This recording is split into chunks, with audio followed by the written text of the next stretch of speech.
തിരുവനന്തപുരത്തെ IB ഉദ്യോഗസ്ഥയുടെ ആത്മഹത്യയിൽ ആരോപണ വിധേയൻ സുഗാന്ത് സുരേഷിനെതിരെ വകുപ്പുതല നടപടിയെടുത്തില്ലെങ്കിലും സസ്പെൻഷൻ പ്രഖ്യാപിക്കാൻ കഴിയാത്തതിന് പിന്നിൽ സാങ്കേതിക നൂലാമാലകൾ. സർവീസിൽ നിന്നും സുഗാന്തിനെ പുറത്താക്കിയിട്ടുണ്ട്. എന്നാൽ ഈ ഉത്തരവ് സുഗാന്തിന് കൈമാറിയാൽ മാത്രമേ സസ്പെൻഷൻ നിലവിൽ വരൂ.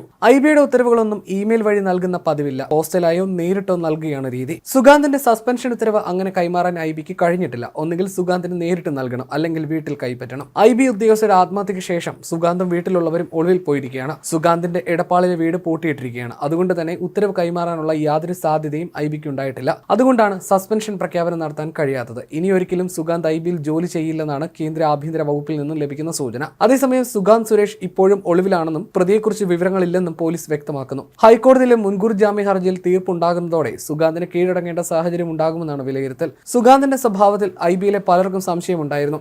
IB ഉദ്യോഗസ്ഥയുടെ ആത്മഹത്യയോടെ ഇത് തെളിഞ്ഞു. എന്നാൽ ആത്മഹത്യാ ദിവസം നെടുമ്പാശ്ശേരി വിമാനത്താവളത്തിൽ ഡ്യൂട്ടിയിലായിരുന്ന സുഗാന്ത് കരച്ചിൽ നടിച്ചു. ഇത് കണ്ട് അവിടെയുണ്ടായിരുന്ന കേന്ദ്രസേനയിലെ ചില ഉദ്യോഗസ്ഥർ തെറ്റിദ്ധരിച്ചു. അവർ വേദനയിൽ പൊളയുകയാണ് സുഗാന്ത് എന്ന് കരുതി അയാളെ വീട്ടിൽ കൊണ്ടുചെന്നാക്കി. നെടുമ്പാശ്ശേരിയിൽ നിന്നും വീട്ടിലെത്തിയ സുഗാന്ത് അപ്പോൾ തന്നെ മാതാപിതാക്കളെയും കൂട്ടി ഒളിവിൽ പോയി. ഒന്നിലധികം IB ഉദ്യോഗസ്ഥരെ സാമ്പത്തിക ചൂഷണത്തിന് സുഗാന്ത് വിധേയമാക്കിയിട്ടുണ്ട്. ഇവരിൽ പലരും അനൌദ്യോഗികമായി പരാതികൾ IB അറിയിച്ചിട്ടുണ്ട്. IB ഉദ്യോഗസ്ഥയുടെ ആത്മഹത്യയിൽ ഗുരുതര വകുപ്പുകൾ ചുമത്തി പ്രതി ചേർത്തതോടെയാണ് സുഗാന്തിനെതിരെ വകുപ്പുതല നടപടികൾ IB വേഗത്തിലാക്കിയത്. ഉദ്യോഗസ്ഥനെ സർവീസിൽ നിന്നും നീക്കാനും തീരുമാനിച്ചു. പ്രൊബേഷൻ സമയമായതിനാൽ നിയമ തടസ്സങ്ങളില്ലെന്ന് IB വിലയിരുത്തുകയും ചെയ്തു. സുഗാന്ത് ജോലി ചെയ്തിരുന്ന കൊച്ചി വിമാനത്താവളത്തിന്റെ ചുമതലയുള്ള കൃഷ്ണരാജ് IPS ആരോപണങ്ങൾ സംബന്ധിച്ച് അന്വേഷണം നടത്തി. അതും എല്ലാ അർത്ഥത്തിലും സുഗാന്തിനെതിരായിരുന്നു.